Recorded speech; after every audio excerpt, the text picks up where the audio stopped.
just woke up to a job offer email. Yeah, it's not exactly what I was looking for, but it's something. It's something. It's something. Oh my God.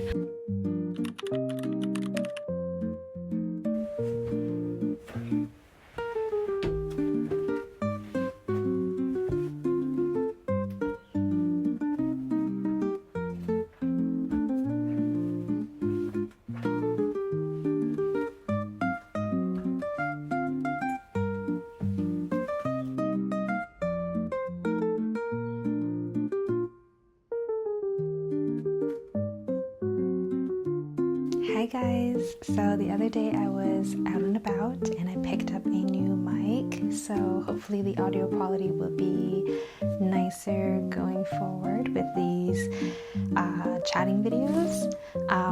But while I was out and about, I also picked up some books and some fragrances, and I wanted to kind of show you guys what I got.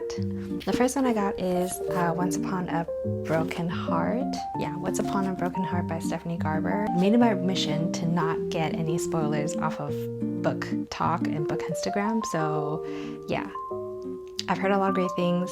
I've tried to omit as much spoilers as possible, and the story seems really simple, so I'm excited to see how they spice it up. Yeah, this is the first one I got. The second one I got is 1QA4 by Haruki Murakami. This is another novel that I've heard so much about in the last like 5 years, and yeah, I was really intrigued. It's more of like a dystopian fantasy, romance, self-discovery type of book from what I know, but I wasn't expecting it to be a big book. So it might be a little bit of a challenge because I wasn't expecting it to be this big. And then the last book I picked up is The Goldfinch. The Goldfinch is another book similar to the classics that I have behind me that I've been wanting to read for the longest time. That movie, star-studded cast by the way. The approach of the movie is really different from what I've heard the book is like, so I'm excited to see how the book is for me. But yeah, so those are the books that I picked up.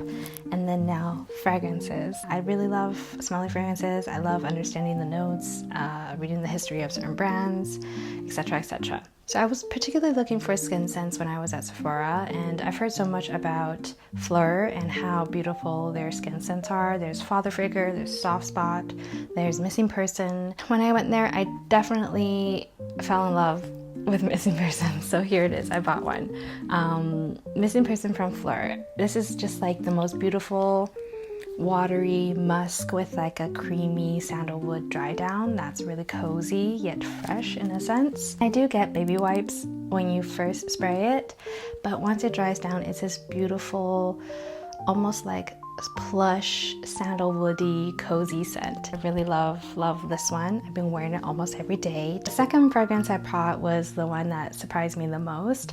It is Commodity Milk Minus. This is a minus version, which means it is a little bit more intimate. It's a little bit more lighter, softer. I do consider this a skin scent as well. You smell like you just came out of a bubble bath, but the bubble bath is with milk and marshmallows and all the yummy goodness of that. It just smells so yummy and soft and plush and beautiful. This definitely leans more gourmand, even though it is a lighter version of the original, which is a true gourmand. I'm not somebody who usually enjoys wearing gourmand scents. I love gourmand scents. I love smelling them. I love smelling them on people. But for me personally, it's just not a profile that I feel like suits my lifestyle, my style personally.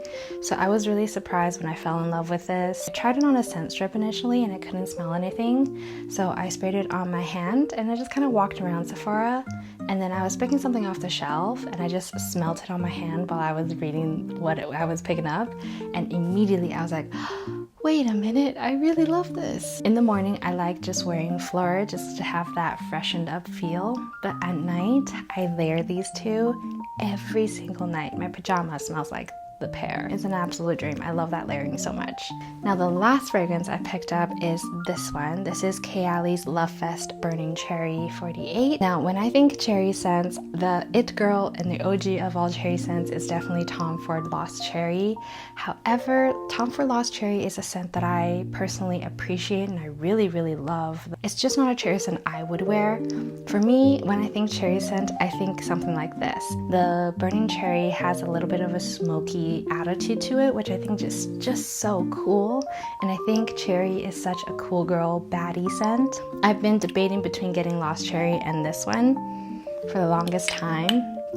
And when I picked up these two the other day at Sephora, I gave this one a second sniff and I was like, this is it. This is something I've been looking for my baddie days, for my leather jacket and sunglasses days, you know. There is that sweetness from the Parlene in there as well, so it's not all smoky, but I just know, it's just such a great cherry scent. Ah, she's so good. So this is my updated fall perfume tray, my little perfume tray of scents that I wear during this season.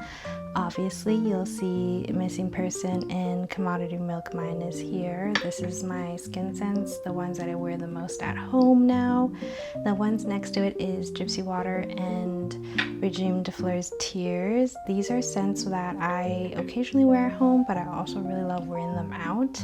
They're a little bit more casual, a little bit more cozy. So I usually wear these with like sweatpants or like if I'm going to the gym, something like that, a little bit more clean. And then the Nishani 100 Silent Way X and the Kayali Cherry scent are like my cool girl scents, my night going out scents. And then the Gentle Fluidity Gold and the Loewe Woman are my signature scents.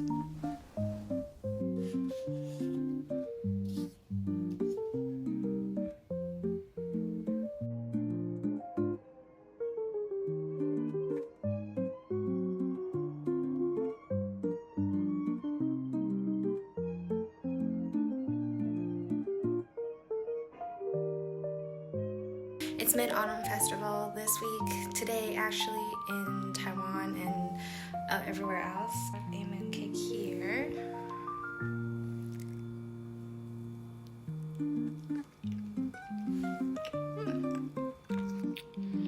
I don't really know what this flavor is. I feel like there's sweet potato. I think that's sweet potato right there, like the orangey stuff. It's almost like an Earl Grey.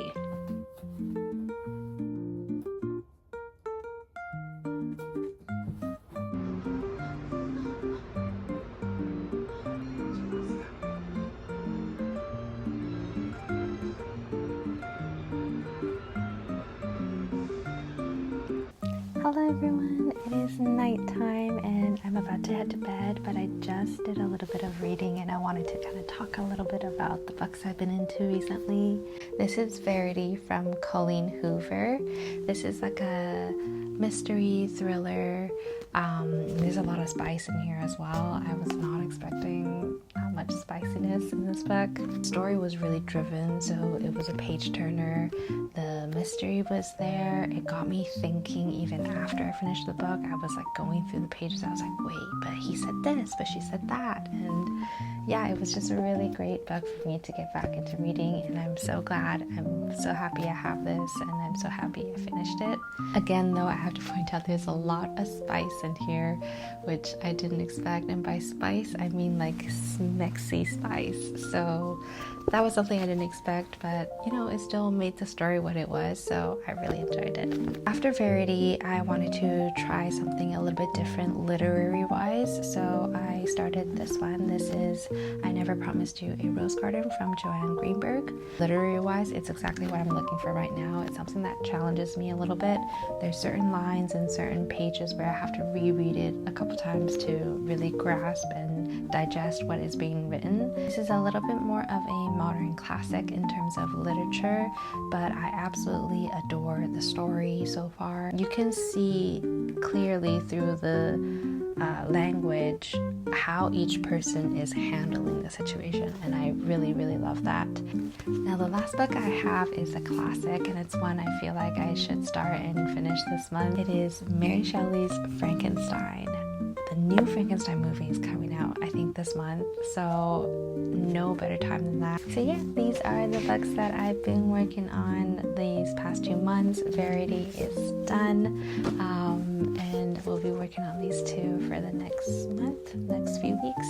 Hopefully I have a little update for you guys then.